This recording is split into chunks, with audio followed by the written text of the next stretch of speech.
The city awoke to the hum of relentless activity, its streets bustling with the familiar chaos of life. Cars honked impatiently as they maneuvered through traffic, bicycles wove through gaps, and pedestrians hurried along sidewalks, lost in their own worlds.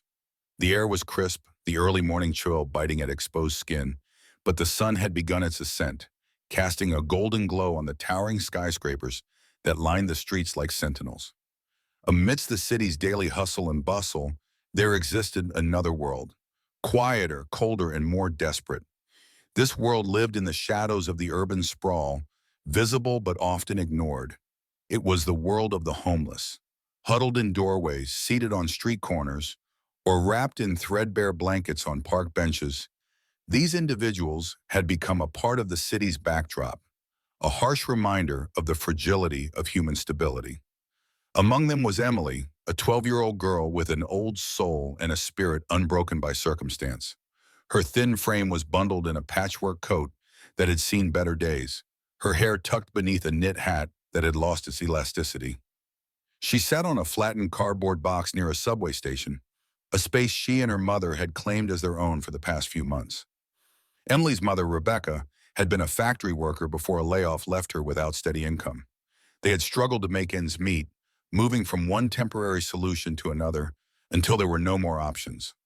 Life on the streets had been a harsh adjustment, but Rebecca had done her best to shield Emily from its full brutality. Still, Emily saw more than her mother realized.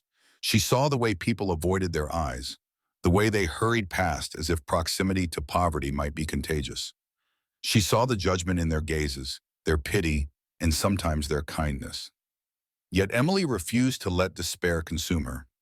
She clung to her dreams of a better future and poured her heart into writing, scribbling stories and letters in a worn notebook that was her most prized possession.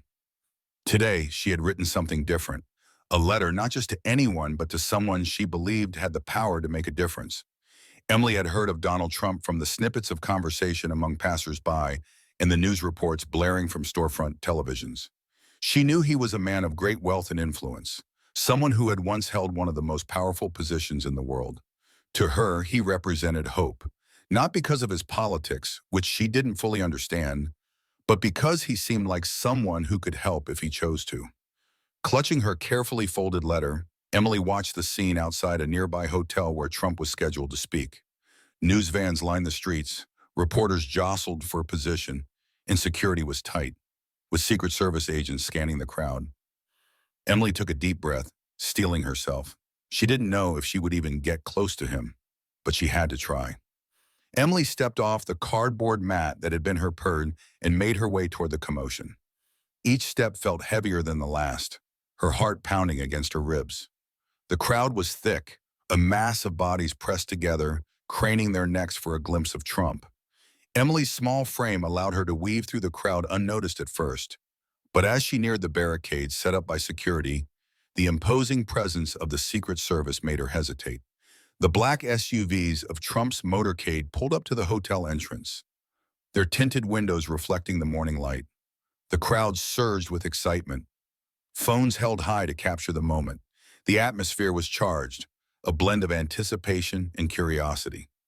Emily clutched her letter tightly, its edges crumpling slightly under the pressure of her grip. "Excuse me, Mr. Trump," she called out, her voice barely audible over the noise of the crowd. No one turned to look at her. She tried again, louder this time, but her voice was swallowed by the cacophony of cheers, shouts, and camera clicks. Desperation fueled her next move. She pushed through the last row of people until she was pressed against the barricade. "Please, I have a letter," she yelled, waving the folded paper in the air. One of the Secret Service agents noticed her, his sharp eyes narrowing as he assessed the situation. He moved toward her, his towering figure intimidating, but his voice was calm. "What are you doing here, young lady?" he asked. Emily looked up at him, her cheeks flushed with a mix of fear and determination. "I wrote a letter for Mr. Trump. It's really important," she said, her voice trembling but firm. The agent hesitated. Protocol dictated that he should ignore such interruptions, but something about Emily's earnestness gave him pause. Before he could decide what to do, another voice broke through the commotion. "What's going on over there?" Trump's unmistakable tone cut through the noise, drawing the attention of the crowd. The agent turned to face him, gesturing toward Emily. "This young lady has something for you, sir," he said. Trump stepped closer, his towering figure casting a shadow over Emily. He looked at her, his expression unreadable, and extended his hand. "Let me see it," he said simply. Emily handed him the letter, her fingers shaking as they brushed against his. For a moment, the world seemed to hold its breath. Trump unfolded the paper carefully, his eyes scanning the neat handwriting. Trump's gaze remained fixed on the letter as he read it, his expression shifting subtly with each line. Emily had poured her heart into the words, choosing them carefully, rewriting sentences until they conveyed exactly what she wanted to say. "Dear Mr. Trump," the letter began, "my name is Emily, and I am 12 years old. I am writing to you because I believe you can help people like me and my mom. We are homeless, and it's really hard. My mom works every day to make things better, but we still don't have a home. I see so many people like us on the streets, and it makes me sad. I wish the world could be different." As Trump read, the crowd fell into a hush, the energy of the moment shifting from excitement to reverence. Reporters strained to see the contents of the letter, cameras capturing the scene with a new sense of gravity. Emily's letter continued, detailing the struggles she and her mother faced. She described the cold nights spent in shelters or on the streets, the constant fear of not knowing what tomorrow would bring, and her longing for stability. But she didn't dwell only on her hardships. She also wrote about her dreams, of going back to school, of having a home where she could feel safe, and of one day helping others in need. "I know you are a busy person," the letter concluded, "and I don't know if you can help us, but I thought maybe you could help someone. Thank you for reading this.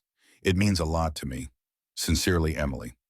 Trump folded the letter slowly, tucking it into the pocket of his suit jacket. He looked down at Emily, his expression softening in a way that caught even his closest aides by surprise. "This is one of the most touching letters I've ever read," he said, his voice quieter than usual. For a man known for his brash confidence and larger-than-life persona, Trump's reaction to Emily's letter was strikingly subdued. He stood there for a moment, looking down at the girl who had captured the attention of an entire crowd. The usual bravado in his demeanor seemed to melt away, replaced by a rare and genuine vulnerability. "Emily," he said, crouching slightly so that he was at eye level with her, "you're a very brave young lady." The comment drew murmurs from the crowd, and cameras clicked furiously as photographers captured the unexpected moment. Trump's tone was different, measured, almost gentle. For someone accustomed to commanding attention with bold statements, this quiet moment of sincerity was a stark contrast. He turned to the audience, holding up the letter. "This is a reminder of what really matters," he said, his voice carrying the authority that had once filled stadiums. "This young lady has written something that all of us need to hear. There are far too many people like her and her mother who are struggling every day, and it's time we did something about it." The crowd erupted into applause, but Trump quickly motioned for silence. "This isn't about me," he said. "This is about Emily and all the Emilys out there who are fighting to survive in a world that's too often unfair. We can't just walk past them and pretend we don't see." Trump's words resonated deeply, even with those who had come to the event as critics. The sincerity in his tone left little room for cynicism, and for a moment the polarized nature of his public image seemed to dissolve.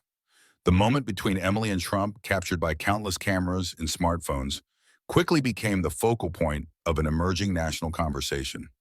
Within hours, video clips of Trump accepting Emily's letter had gone viral, plastered across news outlets and social media. Headlines ranged from the neutral to the sensational. Homeless girl gives Trump a letter. His reaction shocks everyone. Donald Trump pauses event for emotional encounter with homeless child. A 12-year-old's letter to Trump sparks a movement. The footage showed a side of Trump rarely seen by the public, a moment of vulnerability and humanity that contrasted sharply with his often brash public persona. In one clip, as Trump crouched down to speak to Emily, his voice softened, and the gravity of his words was unmistakable. "This letter is not just a plea for help, it's a call to action for all of us." The public reaction was immediate and intense. Social media platforms exploded with debates. Hashtags like #Emily's letter, Trump responds and has hope for homeless trending within hours. People from all walks of life chimed in. Regardless of your opinion of Trump, you can't deny this moment was genuine. That girl is brave. If this leads to real change for homelessness in America, it could be a pivotal moment. Trump has a chance to put his money where his mouth is. Let's see if he follows through. Pundits and commentators flooded television and radio, analyzing every detail of the encounter. Supporters praised Trump's reaction as evidence of his compassion and ability to connect with ordinary Americans. Critics, however, were more skeptical, questioning whether the moment would translate into tangible action or whether it was simply a well-timed gesture to humanize his image. Talk shows and podcasts dissected the letter's contents, with many focusing on Emily's eloquence and the depth of her message. The media delved into her story, piecing together what little was known about her life and struggles. Journalists descended upon the neighborhood where Emily and her mother had been living, interviewing shelter workers and locals who had seen them around. One recurring theme in the public discussion was the broader issue of homelessness. Advocacy groups seized the opportunity to draw attention to the systemic problems that had left so many like Emily and her mother without support. They issued statements urging lawmakers and community leaders to prioritize affordable housing, mental health services, and job programs. Some organizations even launched crowdfunding campaigns inspired by Emily's story, raising money to assist homeless families in her city. Meanwhile, speculation swirled about what Trump would do next. Would he follow up on the promise he seemed to make during the encounter? Would this moment spark a new initiative or a program aimed at addressing homelessness on a national scale? The uncertainty kept the story alive in the public consciousness, with many eagerly awaiting Trump's next move. For Emily, the sudden attention was overwhelming. In the days following the encounter, she and her mother were approached by reporters, photographers, and curious onlookers. Shelter workers worked to shield them from the media frenzy, but Emily couldn't escape the realization that her letter had struck a chord far beyond what she had imagined. Despite the chaos, Emily remained hopeful. She didn't know exactly what would come of her letter, but she believed in the power of her words. In quiet moments, she imagined what life might look like if her plea led to real change, not just for her and her mother, but for others like them. The pressure on Trump was mounting, and the world was watching. Just days after the encounter with Emily, Donald Trump announced a press conference to address the growing attention surrounding her letter. The event was held at one of his properties with journalists, advocates, and even some skeptics eager to hear what he had to say. The air was thick with anticipation, the room buzzing with murmurs as reporters prepared their questions. When Trump stepped onto the stage, the atmosphere shifted. He carried himself with his signature confidence, but there was a noticeable gravity to his demeanor, as if the weight of the moment was not lost on him. In his hand, he held Emily's letter, its edges slightly worn from being read and reread. "Ladies and gentlemen," he began, his voice steady and firm, "I want to talk about something deeply important today. A few days ago, a young girl named Emily handed me this letter. In it, she shared her story, a story of hardship, resilience, and hope. And I'll tell you, it's one of the most powerful things I've ever read." He unfolded the letter and glanced at it briefly before continuing. Emily wrote about the struggles she and her mother face every day, about what it's like to live without a home, to feel invisible in a world that moves too fast to notice. She didn't just ask for help for herself. She asked for help for everyone like her. She asked us to care. Trump paused, his eyes scanning the room. And she's right. We have a responsibility to care. Homelessness is a crisis that affects millions of Americans. It's not just about statistics or policies. It's about people. People like Emily, who have dreams and potential, but who are being held back by circumstances beyond their control. The room was silent, the weight of his words sinking in. For once, the usual back and forth of political posturing seemed to take a back seat to the human. Story at the heart of the issue. Trump then shifted his focus to action. "Today, I'm announcing the creation of the Emily Initiative," he said, his voice rising with a conviction. "This will be a multi-million-dollar fund dedicated to addressing homelessness across America. We'll work with local governments, nonprofit organizations, and private businesses to provide housing, job training, and mental health services to those who need it most. The announcement was met with a flurry of camera flashes and hushed whispers among the crowd. But Trump wasn't finished. "Let me be clear," he continued. "This isn't about politics. This isn't about publicity. This is about doing the right thing." Emily reminded me, and all of us, that no child should have to wonder where they'll sleep at night. No mother should have to choose between feeding her child and paying for a roof over their heads. We can and must do better. He then held up the letter for all to see. "This letter will stay with me for the rest of my life," he said, "because it's not just Emily's story. It's a call to action for all of us, and I promise you I will not let her down." The press conference ended with a standing ovation from many in attendance, an unusual occurrence for an event involving such a polarizing figure. While skeptics remained cautious, many saw Trump's announcement as a step in the right direction, a concrete effort to address an issue that had long been ignored. The Emily Initiative quickly became a focal point of public discourse, with organizations and individuals alike rallying behind it. Advocacy groups praised the move, while critics demanded transparency and accountability. But one thing was clear. Emily's letter had ignited a spark, and the flame was spreading. For Trump, the moment marked a rare intersection of personal connection and public policy. And for Emily, it was proof that even the smallest voice could make a big difference. Following his announcement of the Emily Initiative, Donald Trump's actions went beyond a public promise. Recognizing that homelessness was not just a policy issue, but a deeply human one, he decided to take personal steps to directly assist Emily and her mother. The first step came quickly. Within days of the press conference, a private representative from Trump's team visited the shelter where Emily and her mother were staying. The representative brought news that left Rebecca, see how Rebecca, Emily's mother, in tears. Trump had arranged for them to move into a temporary apartment, fully furnished and stocked with necessities, while a more permanent solution was secured. The apartment, modest yet warm and inviting, was located near Emily's former school, allowing her a chance to return to her studies. Emily could hardly believe it when she first stepped into the apartment. The sight of a real bed, her own desk, and a small bookshelf brought tears to her eyes. Rebecca hugged her daughter tightly, overwhelmed by the kindness they had received. But Trump's efforts didn't stop there. He arranged a personal meeting with Emily and her mother at one of his properties, ensuring the interaction was private and free of the media frenzy that had surrounded their story. When they arrived, Emily was nervous but excited, clutching a thank you note she had written for him. The meeting was intimate and heartfelt. Trump knelt to Emily's level as she handed him the note, smiling warmly. "You didn't have to write me this," he said, holding it gently. "You've already done more than enough to inspire all of us." They spoke for nearly an hour. Emily shared her dreams of becoming a teacher someday, while Rebecca described her struggles to find stable work. Trump listened attentively, occasionally offering words of encouragement or advice. He promised to connect Rebecca with a job training program funded by the Emily Initiative and ensured that Emily would receive a scholarship to support her education. "I don't want you to just get by," Trump told Emily. "I want you to thrive, and you will." The sincerity of his words, left an indelible mark on both Emily and Rebecca. For them, this wasn't just an act of charity. It was a lifeline that allowed them to envision a future they had thought was out of reach. News of Trump's personal involvement with Emily and her mother quickly spread, sparking a wave of public reaction.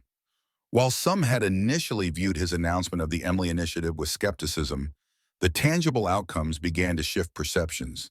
Social media buzzed with posts celebrating the direct impact of his actions. Trump didn't just make promises, he delivered. Emily and her mom now have a home. That's leadership. Say what you will about Trump, but this is a moment of genuine compassion. If this doesn't inspire others to step up and help, I don't know what will. Photos of Emily and her mother settling into their new apartment circulated online, along with clips from their private meeting with Trump, shared with their permission. The images of Emily smiling beside her desk, her thank you note displayed on the desk's surface, became a symbol of hope for many. Advocacy groups praised the tangible impact of the Emily Initiative, with several nonprofit organizations reporting a surge in donations and volunteer inquiries. Local governments began reaching out to Trump's team to explore how they could partner on similar efforts in their own communities. Critics, however, remained vocal. Some questioned the long-term viability of the Emily Initiative, pointing out that systemic change required sustained effort and significant resources.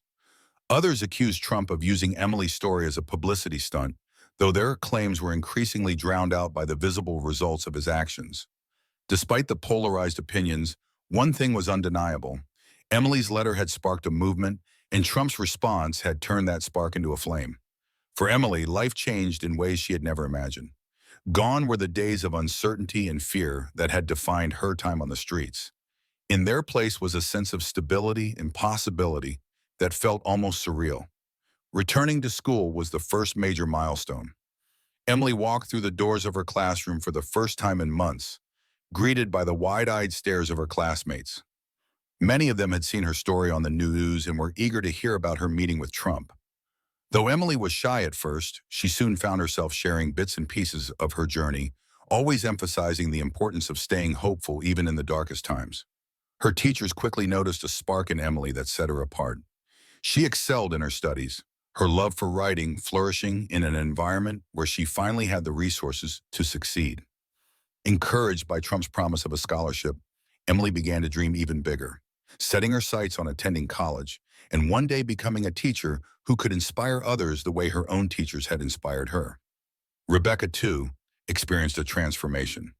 With the support of the job training program arranged through the Emily Initiative, she found steady work as a receptionist at a local nonprofit. The sense of purpose and pride that came with earning a living reignited her confidence, allowing her to focus on building a stable future for her daughter. The bond between Emily and her mother grew even stronger during this time. They often reflected on the journey that had brought them to this point, marveling at how a single letter had changed the trajectory of their lives. But Emily didn't stop there. Inspired by the outpouring of support she had received, she began using her voice to advocate for others like her. She spoke at local events, sharing her story and urging people to take action in their communities. Though still young, Emily had become a symbol of resilience and hope, a living testament to the power of courage and kindness. Emily's story, coupled with Trump's actions, ignited a nationwide conversation about homelessness and poverty. Advocacy groups, grassroots organizations, and local governments began working together in unprecedented ways, galvanized by the attention the Emily Initiative had brought to the issue. One of the most significant outcomes was the establishment of partnerships between private businesses and nonprofit organizations. Inspired by Trump's direct involvement, several major corporations pledged funding for affordable housing projects, job training programs, and mental health services. Community leaders organized town halls to discuss actionable solutions, drawing on the momentum created by Emily's story. The media played a crucial role in sustaining the movement. News outlets continued to cover the ripple effects of the Emily Initiative, highlighting success stories of families who had been helped by the program. Documentaries were produced, focusing on the broader issues of homelessness and showcasing the innovative solutions being implemented across the country. Social media became a hub for grassroots activism, with hashtags like #EndHomelessness and #EmilysHope trending regularly. Ordinary citizens were inspired to take action in their own neighborhoods, organizing donation drives, volunteering at shelters, and advocating for policy changes. Emily herself became a prominent figure in the movement. Though still young, she was invited to speak at national events, where her heartfelt speeches moved audiences to tears. Her courage and authenticity resonated deeply, reminding people that even small acts of kindness could create profound change. Years later, the story of Emily's letter and Trump's response remained a defining moment in the national conversation about homelessness. The Emily Initiative, which had started as a single fund, grew into a comprehensive program that addressed the root causes of homelessness while providing immediate relief to those in need. Emily, now a young adult, had achieved her dream of becoming a teacher. She worked at a school in an underserved community, dedicating her life to helping children who faced the same challenges she had once endured. Her classroom was adorned with photographs and mementos from her journey, including a framed copy of the letter she had written to Trump. For Trump, the story became a cornerstone of his legacy. While his career was marked by controversy and division, his response to Emily's letter stood out as a moment of genuine compassion and impact. It was a reminder that even in a world often divided by politics and ideology, Humanity had the power to unite. The final chapter of the story wasn't just about Emily or Trump. It was about the countless lives that had been touched by their interaction. The letter had been a catalyst, but the movement it inspired was sustained by the collective efforts of individuals and communities across the nation. The enduring message was clear. No voice is too small to make a difference, and no problem is too big to tackle when people come together with courage and compassion.